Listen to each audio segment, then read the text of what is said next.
안녕하세요. 푸른 날 채널의 최동훈 변호사입니다. 오늘은 황혼 이혼에 대해서 같이 한번 이야기를 나눠볼까 합니다.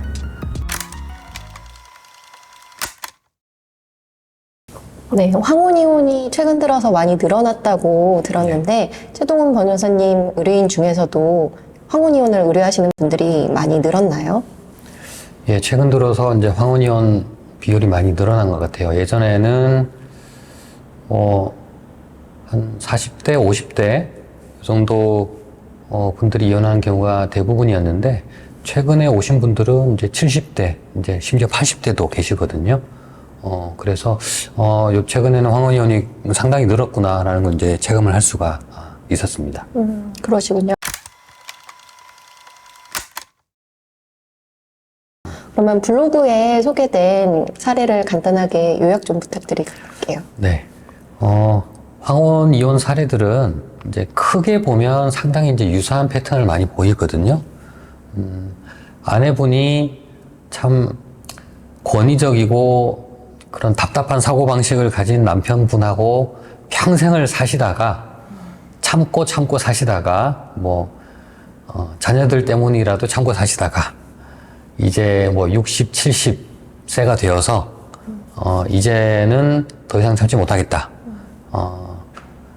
이제 조금 남은 내 노년이나마 내 자유로운 내 생활을 좀 찾고 싶다.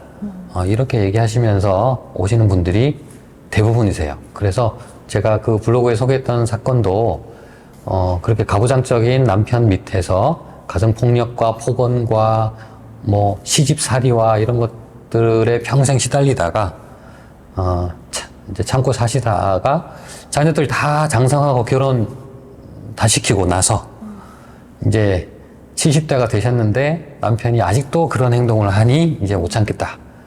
그래서 자녀들하고 상의를 해서 이제 자녀들과 함께 저희 사무실에 찾아오셔서 이제 이혼을 하게 되신 그런 사례였습니다. 그렇군요.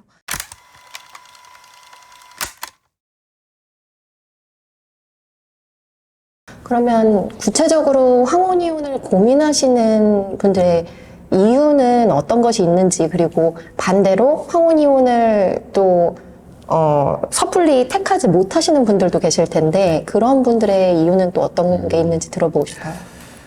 아무래도 황혼 이혼을 제일 꺼리는 이유 중에 하나는 이제 좀 남들의 눈, 밖에서 나를 이제 이혼녀로 보지는 않을까. 저 집은 무슨 문제가 있어서 저렇게 이혼을 당했나. 이제 이렇게 이제 외부의 시선을 좀 의식하시는 것 때문에 그런 경우가 좀 많이 있고, 그 다음은 이제 자녀들이 조금 아직 시집장가를 안 갔다거나 그렇기 때문에 시집장가 보낸 다음에 이혼을 해야겠다.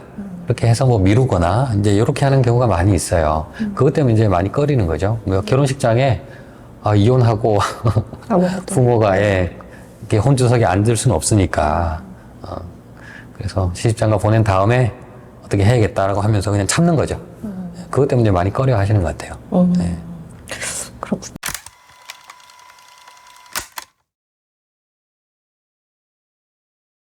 약간 경제적인 부분 때문에 나이가 드셨어도 어떤 독립적인 부분에서 걱정을 하시면서 황혼 이혼을 좀 고민하시는 분들도 계실 것 같은데요. 그분들께 조언을 좀 부탁드립니다.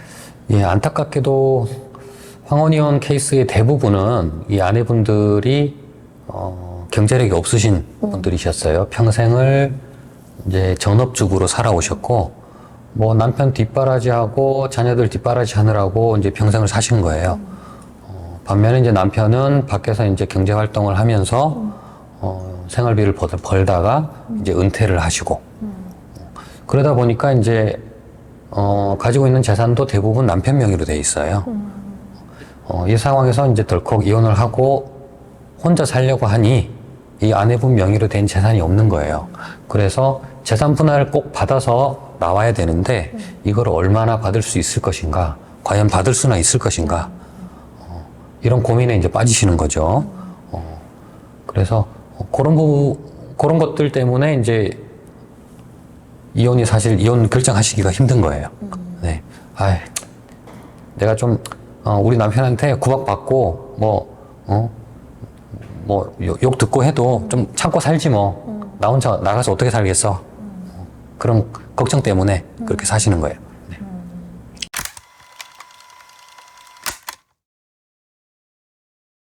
아무래도 당사자 되시는 아내분들의 고민도 많으실 것 같은데 주변에서 지켜보시는 자녀분들이 오히려 설득을 해서 상담을 오시는 케이스도 있나요?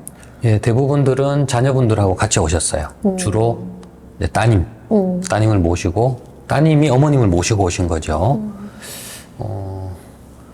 그래서 어머님은 사실 이제 뭐 변호사를 선임한다거나 소송을 한다거나 하는 그런 과정까지 나가기가 상당히 어렵거든요. 변호사 상담을 잡고 어떤 문제가 있었는지를 다 얘기를 하고 하는 게 어머님한테는 좀 무리일 수 있어요. 그런데 이제 옆에 이제 따님이 계시기 때문에 따님이 와서 부모님이 현재 어떤 상황이고 어떤 어려움을 겪어왔고 어떤 이유로 이혼을 좀 하기를 원한다. 재산은 뭐 어떤 상황이다. 라고 이제 설명을 해주시거든요. 그렇게 되면 사실 뭐 황혼 이혼이라고 해도 크게 어려움은 없습니다. 그 재산이 이제 좀 상당히 문제인데 황혼 이혼은 평생 재산을 모아왔기 때문에 이제 재산 분할할 때 좀 약간 규모가 큰 편이에요. 그래서 그 재산을 어떻게 분할할 것인지에 대해서도 이제 따님하고 좀 얘기를 할 수가 있고, 그 다음에 아들은 좀 그렇지만 딸은 어머니가 어떤 고생을 하시는지 아무래도 이해를 하거든요. 그래서 그 부분들에 대해서 상담 와서 많이 이야기를 하시고, 또 그러면 이제 또 어머님은 또 그 이제 딸 얘기 들으면서 같이 또 울기도 하시고 그러시더라고요. 예.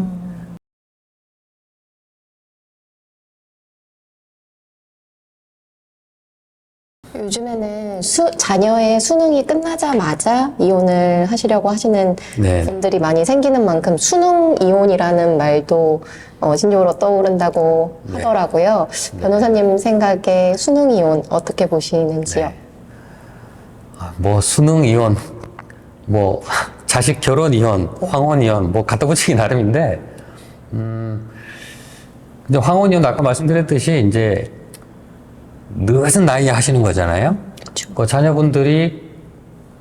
자녀들이 이제 다 커서 결혼한 다음에 하자 그러면서 미루다가 이제 그때 하시는 거고, 어떤 분들은 아니다, 자녀가 만 19세 성년만 되면 이혼하겠다 라고 그때까지 미루시는 거.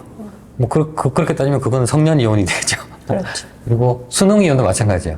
지금 한참 민감한 학창 시기, 중고등학교 시기인데 지금 이혼하면 얘는 어떻게 되겠냐.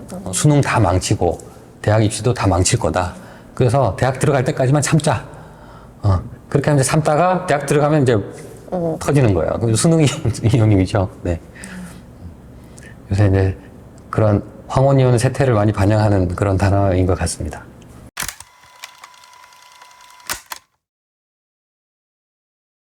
네, 부모님의 황혼 이혼으로 인생 2막을 좀 되찾으셨으면 하고 바라는 자녀분들을 위해서 한마디 조언 부탁드립니다. 네. 사실 황혼 이혼이 자녀분들의 그 결단, 용기가 조금 필요한 것 같아요.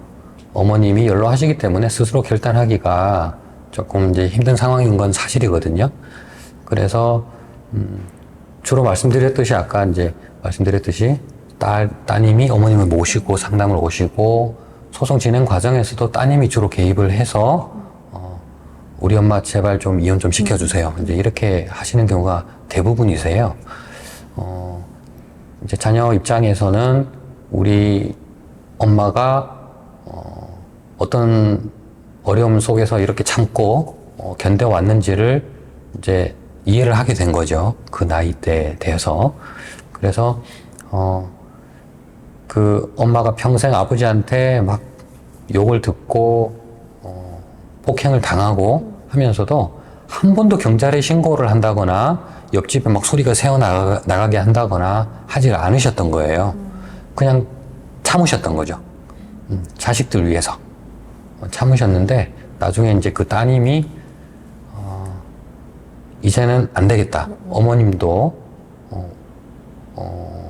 이제는 좀 아빠로부터 해방이 돼서 조금 자유롭고 편안한 여생을 좀 즐기셨으면 좋겠다. 그런 생각에서 딸이 권유해서 어머님을 모시고 이제 이혼 상담을 하고 이혼 소송까지 이제 가게 되는 거거든요. 그래서 따님, 근데 자꾸 따님이라고 말씀드려요. 주로 따님이셔서 그런데 자녀분들이 이제는 조금 책임감을 가지셔야 될 것 같아요. 그냥 뭐 두 분이 별 문제 없이 약간의 그냥 뭐 갈등이 있고 성격 차이 조금 있고 하면 이혼하라고 하시면 안 되죠. 그런데 제가 했던 사건들은 이제 선을 넘은 그런 사건들이었거든요. 심각한 가정폭력 상황인데도 자녀들이 어렸기 때문에 그걸 공론화시키지 못했던 거거든요. 그런데 이제는 어른이 됐으니 그런 것들을 공론화시켜서 잘못된 건 바로 잡고 다시 화해가 불가능하면 엄마를 아빠로부터 떼서 좀 보호해줄 필요가 있는 거죠. 자녀분들이 그런 점을 좀 고려해서 좀 용기를 좀 내고 최소한 변호사 상담이라도 한번 받아보고 해결책이 없는지 그런 것들을 한번 해보시기를 권유를 드립니다. 네, 오늘은 황혼 이혼에 대해서 전반적인 여러 이야기들을 한번 같이 나눠봤습니다.